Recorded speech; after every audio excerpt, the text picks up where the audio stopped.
बाद में रेशमा खान जी को बुलवाना चाहूंगा मंच पर, फिर आगे का कार्यक्रम हम आगे बढ़ाएंगे। एसी ट्राइबल हैं और आदिवासियों के लिए अभी तक जो काम किए गए हैं जिले में उस बारे में हम उनसे जानकारी लेंगे। रेशमा खान जी। संचालित है। प्रति कक्षा 30 बालक और 30 कन्या, इस प्रकार से 60 की स्ट्रेंथ रहती है। ये अनुसूचित जनजाति के जो होनहार हमारे बच्चे हैं, उन प्रवेश परीक्षा आयोजित करके उन्हें इसमें प्रवेश दिया जाता है। यहाँ बच्चों के सर्वांगीण विकास के लिए हम कार्य करते हैं, चाहे वो प्रतियोगी परीक्षाओं की तैयारी के बारे में हो, या कोई बच्चे म्यूजिक के क्षेत्र में आगे जाना चाहते हैं, खेल के क्षेत्र में आगे जाना चाहते हैं। इस संबंध में मैं ये भी जानकारी देना चाहती हूँ कि अभी हमारे यहाँ एकलव्य से 70 बच्चे जो हैं, उन्होंने राज्य स्तरीय खेलकूद प्रतियोगिता, कला प्रतियोगिता में पार्टिसिपेट किया और काफ़ी प्राइज भी जीते हैं। प्रयास का नाम मील का पत्थर जैसा लगता है। बहुत खुशी भी होती है कि वो बच्चे जो सोच नहीं सकते थे उनको इतनी बेटर एजुकेशन हम दे सकते हैं। वो बच्चों को भी हम बेहतर एजुकेशन दे पा रहे हैं प्रयास के माध्यम से। इस प्रयास के क्या क्या काम हो रहा है प्रयास विद्यालय का, वो जिले के बारे में बताएंगे। प्रयास विद्यालय के बारे में सबसे पहले ये बताना चाहूंगी कि ये विद्यालय नक्सल पीड़ित जो परिवार है उनके बच्चों के लिए संचालित है। यहाँ पे कक्षा 9वीं में उनको एडमिशन दिया जाता है, प्रतियोगी परीक्षाओं के लिए तैयारी कराई जाती है और प्रयास के कई बच्चे नीट, IITG इस प्रकार से अच्छे एग्जाम्स में अच्छा प्रदर्शन करके बहुत बड़े बड़े कॉलेजेस में अभी अध्ययनरत है। कई डॉक्टर्स, कई इंजीनियर्स प्रयास विद्यालयों ने दिए हैं। वर्तमान में 9 जिलों में जो है प्रयास विद्यालय संचालित है, क्योंकि हमारा जिला भी नक्सल पीड़ित है। तो हमारे नगरीय क्षेत्र के जो बच्चे हैं, नगरीय विकास खंड के बच्चे हैं, इस एग्जाम में अपियर होते हैं और इस बार 23 बच्चे हमारे जिले से जो है प्रयास के लिए सिलेक्शन हुआ है, उनका चयनित हुए हैं। आगे आने वाले समय में क्या प्रोजेक्ट्स और सरकार के रहेंगे आदिवासियों के लिए, आदिवासी बच्चों के लिए? कुछ ऐसा प्लान अभी हो धमतरी के लिए, बेटरमेंट के लिए? जी प्रोजेक्ट्स में सबसे पहले तो हमारे एकलव्य के ही बच्चे अभी 11th क्लास में आएंगे, तो हमारा ये प्रयास रहेगा कि प्रतियोगी परीक्षाओं में ज़्यादा से ज़्यादा सिलेक्शन हम लोग लाएं। इसके अलावा जवाहर उत्कर्ष योजना है, उसमें भी हमारे बच्चे सिलेक्ट होते हैं। इसमें जो कुछ प्राइवेट स्कूल्स हैं, जो ख्यातिलब्ध संस्थाएं हैं, वहाँ पे इन बच्चों का सारा जो शिक्षा का वहन है वो विभाग द्वारा उसका वहन किया जाता है। इसके अलावा प्रयास में भी हमारे बच्चे और सिलेक्ट हो, ये हमारा प्रयास रहेगा।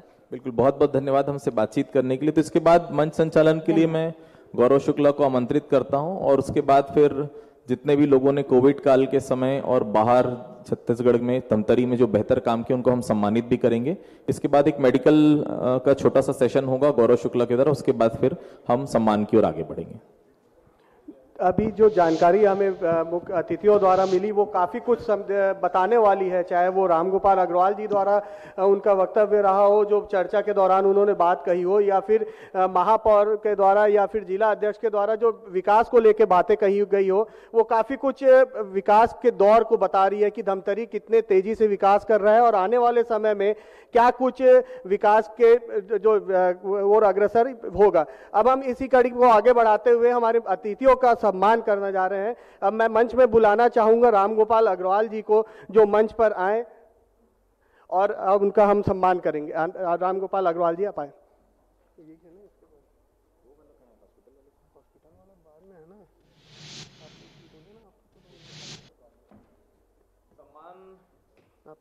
सम्मान जो है इसके बाद हम करेंगे। पहले जो हॉस्पिटल्स वाला एक सेशन है उसको हम कर लेते हैं। जो हॉस्पिटल वाले यहाँ पर जो पहुंचे हैं उनसे एक छोटा सा सेशन किया जाएगा, मेडिकल सेक्टर में क्या बेहतर काम हुए हैं धमतरी में उसके लिए। उसके बाद फिर सम्मान को हम आगे बढ़ाएंगे।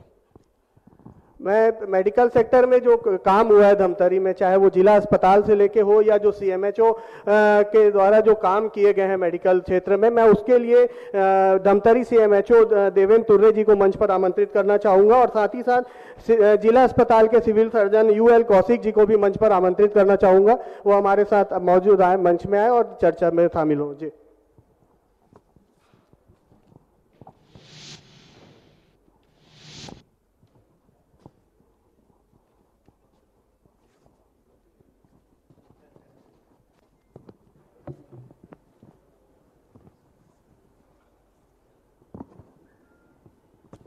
सबसे पहले देवेंद्र तुर्रे जी आपसे ही मैं सवाल करना चाहूँगा कि जो जिले में स्वास्थ्य व्यवस्था है वो कितनी बड़ी चुनौती है, क्योंकि कई चीज़ें अभी भी ऐसी है जो हम सीधे धमतरी में ना करके अन्य जो जैसे राजधानी रायपुर है और जो पास के जिले हैं उसके लिए उस पर निर्भर रहते हैं।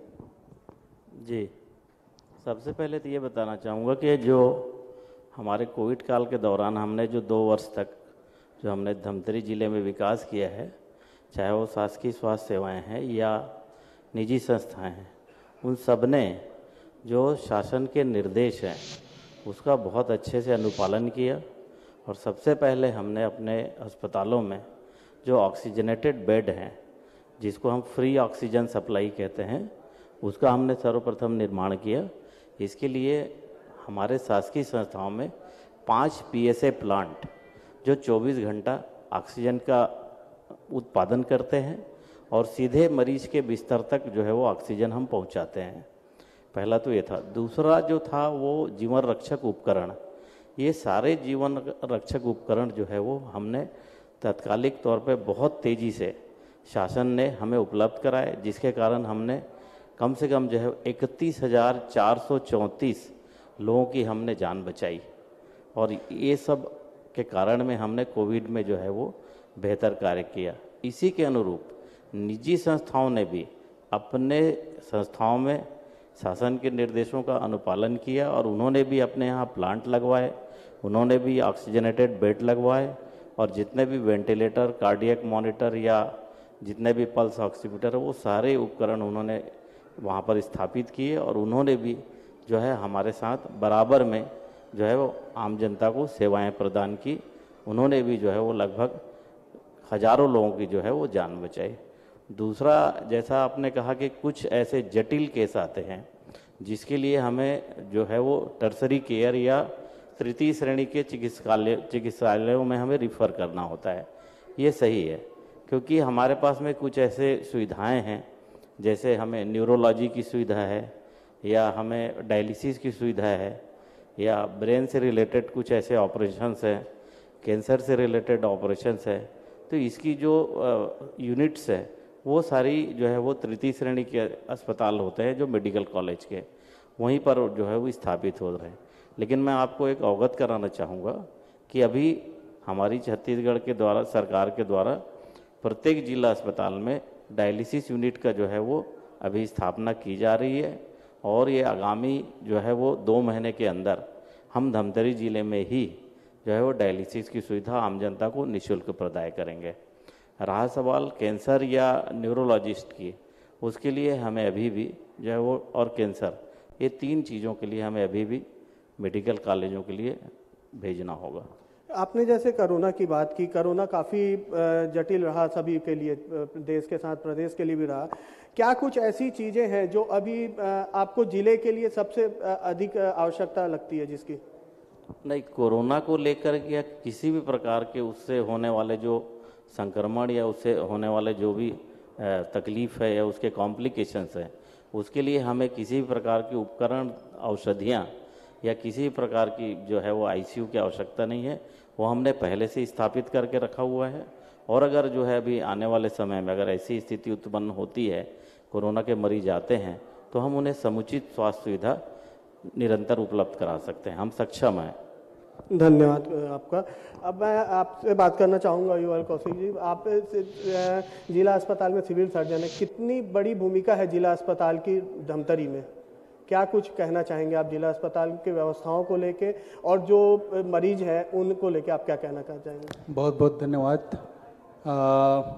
मैं इस मंच के थ्रू आपके माध्यम से मैं बताना चाहूँगा, जिला अस्पताल यदि कोविड से शुरुआत किया जाए तो उन दिनों जितना आम आदमियों में दहशत था वो सब इन दिनों में पूरा हट के आज हमारे पास ओपीडी की संख्या 600 के आसपास है।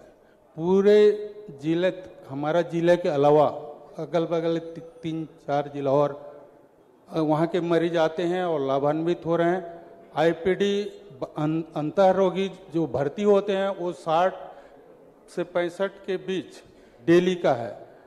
और सारे उसके साथ साथ हमारे यहाँ रेडियोलॉजी में अभी आ गए हैं नियमित चिकित्सक, वो सोनोग्राफी की सुविधा दे रहे हैं फ्री ऑफ कॉस्ट।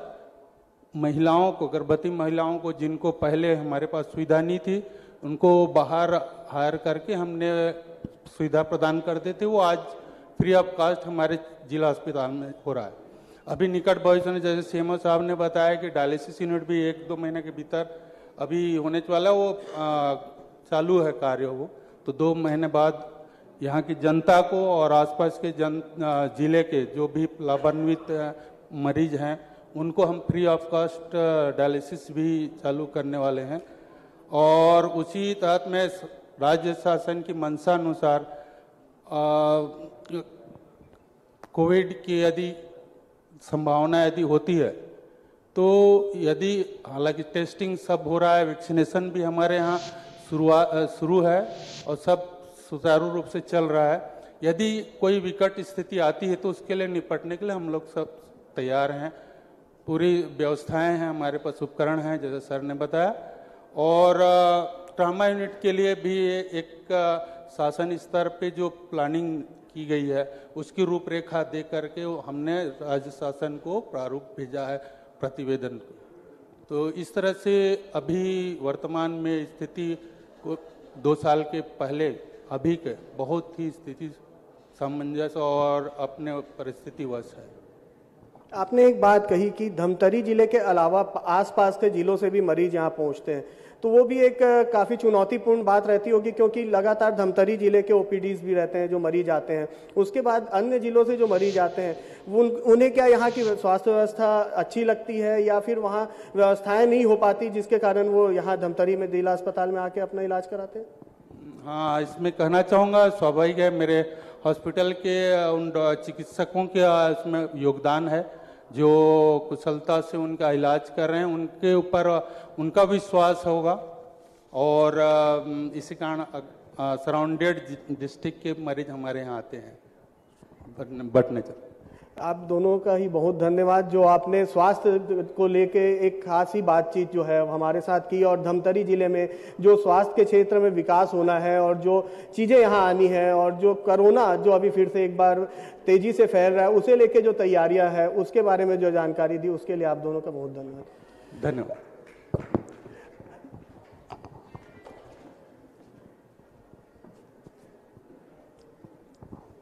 चलिए, इस कार्यक्रम को आगे बढ़ाते हुए मैं बहुत सम्मान के साथ रामगोपाल अग्रवाल जी को मंच पर बुलाना चाहूंगा।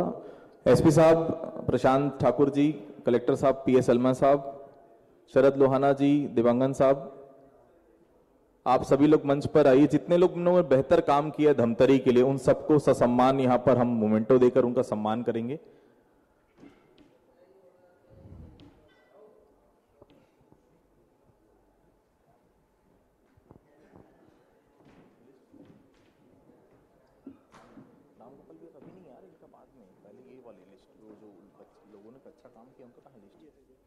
बस उनको बुलाते रहो। किनका? हाँ, बुलाते जाओ।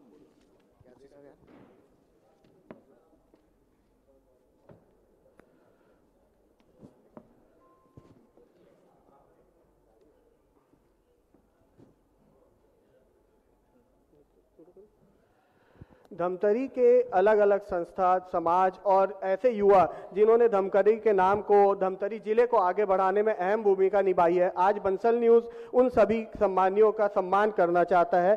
सम्मान की इस कड़ी में मैं सबसे पहले चंचल सोनी और रजनी जोशी को बुलाऊंगा जो पर्वतारोही है और इनके द्वारा एक अलग ही प्रयास करके धमतरी का नाम रोशन किया है। और धमतरी के नाम को रोशन करने में इनकी भूमिका इसलिए भी खास है क्योंकि जब लोग पर्वतारोही में जाने से बचते हैं, कई चीजें वहां पर इक्विपमेंट की जरूरतें होती है, लेकिन सभी चीजों को जो है वहां पर उपस्थिति नहीं हो पाती।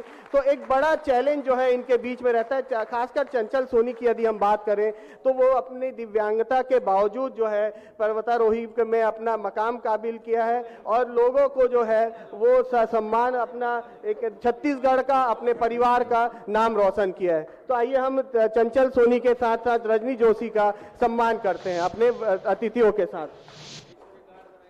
जी जी।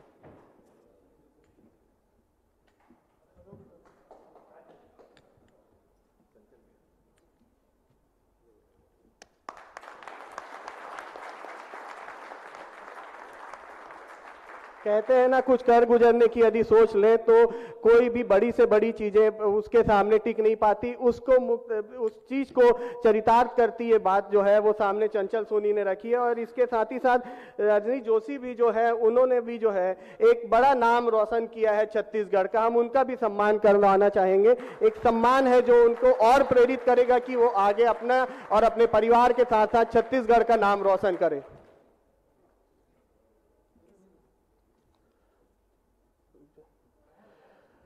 अब इसके बाद हम यदि कोरोना काल की बात करें, कोरोना काल एक ऐसा समय था जो सभी लोगों को हर तरीके से समाज के बीच में रहने और किस तरीके से अपने आप को आगे बढ़ा सके उसके लिए प्रेरित किया था। ऐसे समय में धमतरी के कई ऐसे समाज हैं जिन्होंने अपना एक अच्छा काम किया है। मैं इस कड़ी में धमतरी से बुलाना चाहूंगा रोहित साहू को, जो साहू समाज से हैं, जिन्होंने कोरोना काल में एक अहम भूमिका निभाई है। साहू समाज ने पूरे इस दौरान एक अहम भूमिका निभाते हुए लोगों को लिए बहुत सारे काम किए हैं। तो मैं रोहित साहू जी को बुलाऊंगा और वो मंच पर आए। साथ ही साथ महेश रोरा और उनकी टीम को भी मैं मंच पर बुलाना चाहूंगा, जिन्होंने कोरोना काल में एक अहम भूमिका निभाते हुए अपना और अपने जिले का साथ साथ जो लोग हैं, आम लोग जो काफी परेशान थे कोरोना काल में वैक्सीनेशन को लेके या फिर जो होम आइसोलेशन को लेके जो थे उसमें इन्होंने एक महत्वपूर्ण भूमिका निभाई है। साथ ही साथ सतीश नाहर और विजय गोलचा जी को भी मैं मंच पर आमंत्रित करना चाहूंगा, जिन्होंने एक कोरोना काल में भी अपनी अहम भूमिका निभाई है। जी जी हाँ हाँ, मैं थोड़ा और उनकी टीम को बोल दिया, नाम बोल दिया।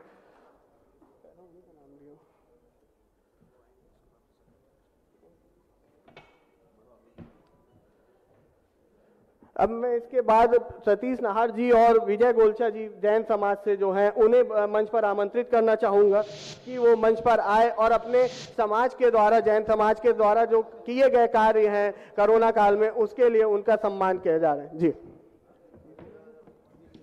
जी जी हाँ, वो बोल दिया उन्हें।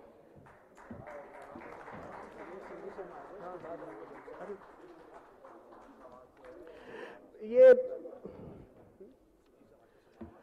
अभी जो सम्मान हुआ है वो सिंधी समाज का हुआ है। सिंधी समाज ने भी काफी बढ़ चढ़कर इस पूरे कोरोना काल के दौरान अपना भूमिका निभाई थी, अपना योगदान दिया था। तो सिंधी समाज को इस पूरे योगदान के लिए धन्यवाद। और अब इसके बाद सम्मान हो रहा है वो सतीश नाहर जी का और विजय गोलचा जी का हो रहा है जैन समाज से, जिन्होंने कोरोना काल में एक अहम भूमिका निभाते हुए काम किया है। जी सम्मान की इस कड़ी में मैं अब बुलाना चाहूंगा धमतरी को एक वेट लिफ्टिंग में अलग पहचान देने वाले सुनील निषाद जी को। वो सुनील निषाद जी द्वारा धमतरी के युवाओं को वेट लिफ्टिंग के लिए प्रेरित किया जाता है कि वो वेट लिफ्टिंग में आगे आए। ये एक ऐसा खेल है जिसमें लोग बढ़ चढ़ के हिस्सा नहीं लेते हैं, लेकिन सुनील निषाद जी द्वारा धमतरी में इस पूरे खेल को आगे बढ़ाने के लिए एक बड़ा कदम उठाया है। उनके साथ उनकी टीम को मैं मंच पर आमंत्रित करना चाहूंगा कि वो मंच पर आए और अपने इस कार्य के लिए सम्मान ग्रहण करें।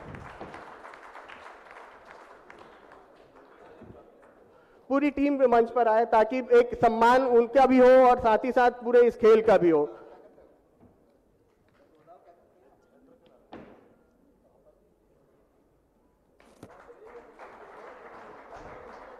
उधर चल दो, उधर चल दो, उधर चल दो।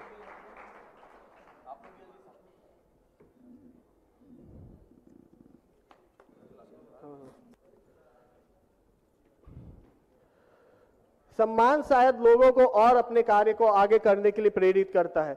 शायद वो चाहते हैं कि लोग के काम को प्रेरित किया जाए और लोग आगे आके सम्मान को ग्रहण करें। इसी कड़ी में मैं बुलाना चाहूंगा अशोक पवार जी को, जो एक ऐसे कार्य को आगे बढ़ा रहे हैं जिसमें लोग आगे बढ़ने के लिए बचते हैं। इन्होंने 400 से अधिक लावारिस रातों का कफन दफन किया है। तो एक ये बड़ी बात होती है जब लोग इस तरीके से चीजों से बचते हैं, और उसी बीच में अशोक पवार जी ने ये काम किया है। तो मैं अशोक पवार जी को सम्मान के लिए मंच पर आमंत्रित करता हूं।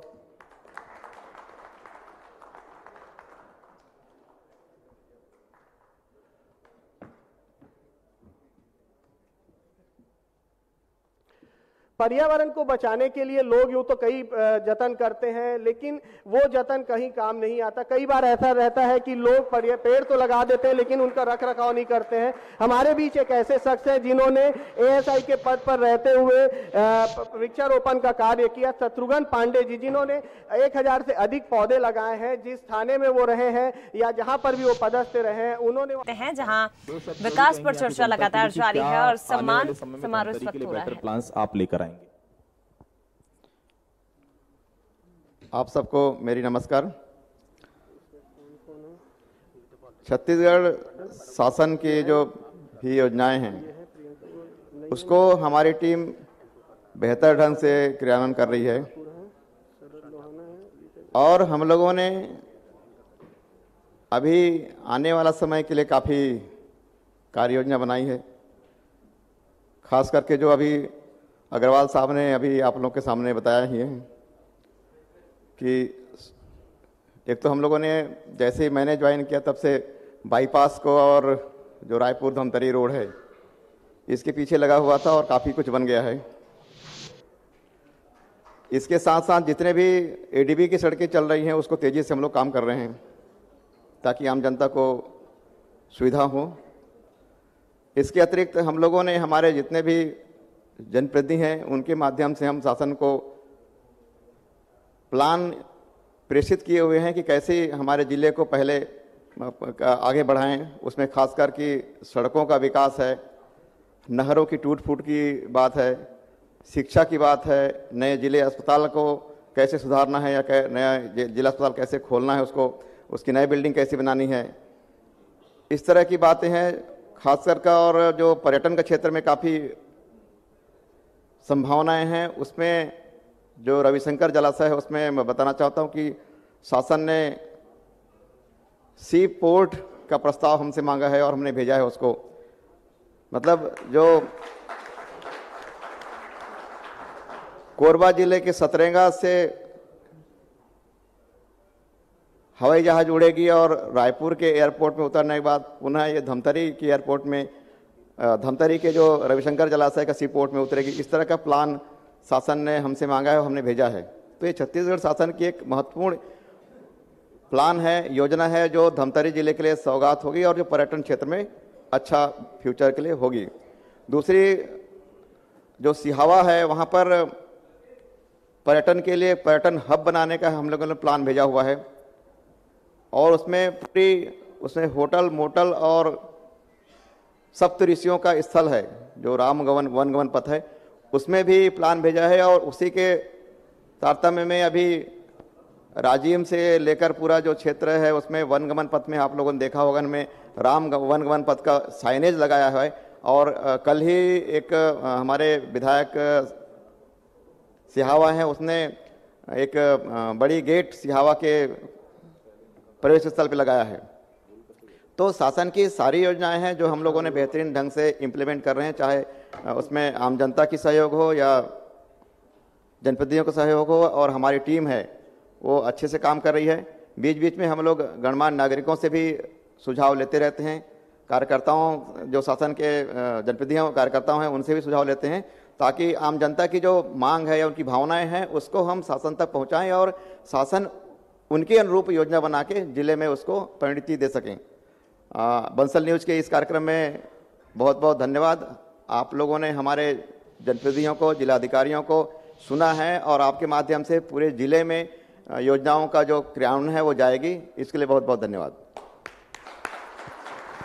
सम्मान की इस कड़ी में मैं अब भारत टेंट धमतरी के संचालक रविंदर सिंह छाबड़ा जी को बुलाना चाहूंगा, जिन्होंने कोरोना काल में एक अहम भूमिका निभाई थी। जब लोग अपने व्यवसाय को लेकर सिर्फ और सिर्फ लाभ देखते थे, उस दौरान इन्होंने जो हॉस्पिटल्स हैं और जिस जगह में व्यवस्थाएं करनी थी वहां पर व्यवस्थाएं करी है। तो एक बड़ा सम्मान जो है रविंदर सिंह छाबड़ा जी का होता है, क्योंकि इन्होंने टेंट 2 साल तक जो टेंट है जिसके सालों के किराए लाखों में होते हैं उसे निःशुल्क व्यवस्था करके एक बड़ा कार्य किया है। तो मैं सम्मान की इस कड़ी में मैं अब निवेदिता पॉल एएसपी धमतरी को भी मंच पर आमंत्रित करना चाहूंगा।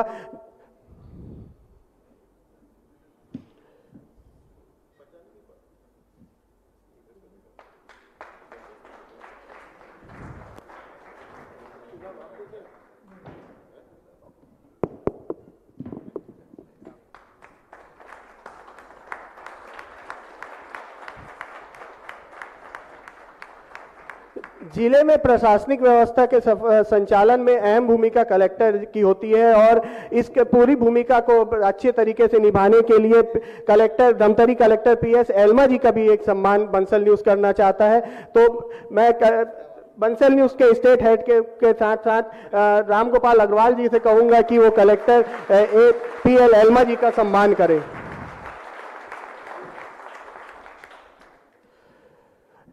यदि सुरक्षा व्यवस्था ठीक ना हो जिले की तो इसका सीधा सीधा असर जो है वो जिले के आम लोगों पर पड़ता है और आम लोगों के साथ साथ एक बड़ी भूमिका जो है वो पुलिस विभाग की भी रहती है। तो सुरक्षा व्यवस्था के साथ साथ जो लॉ एंड ऑर्डर की व्यवस्था है उसे सुचारू रूप से चलाने के लिए मैं प्रशांत ठाकुर एसपी धमतरी जी का भी सम्मान करवाना चाहूंगा। मैं बंसल न्यूज के स्टेट एडिटर और रामगोपाल अग्रवाल जी से प्रशांत ठाकुर जी के सम्मान के लिए आग्रह करूंगा।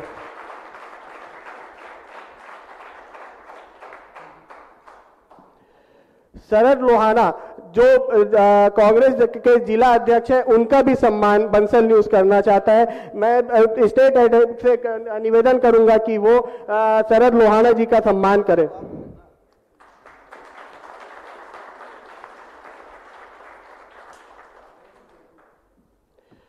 महापौर विजय देवांगन जी का भी सम्मान बंसल न्यूज करना चाहता है। बंसल न्यूज के स्टेट एडिटर आदित्य नामदेव और रामगोपाल जी से आग्रह करूंगा कि वो विजय देवांगन जी का भी सम्मान कर हमें प्रफुल्लित करें।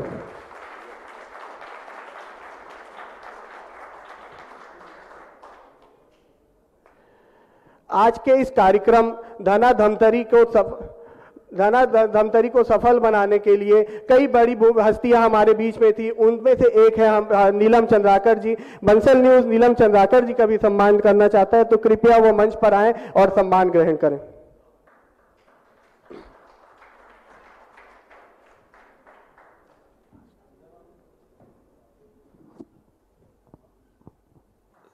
सर शायद कुरुद की सीट हम जीत जाते पिछली बार नीलम जी को टिकट मिलती तो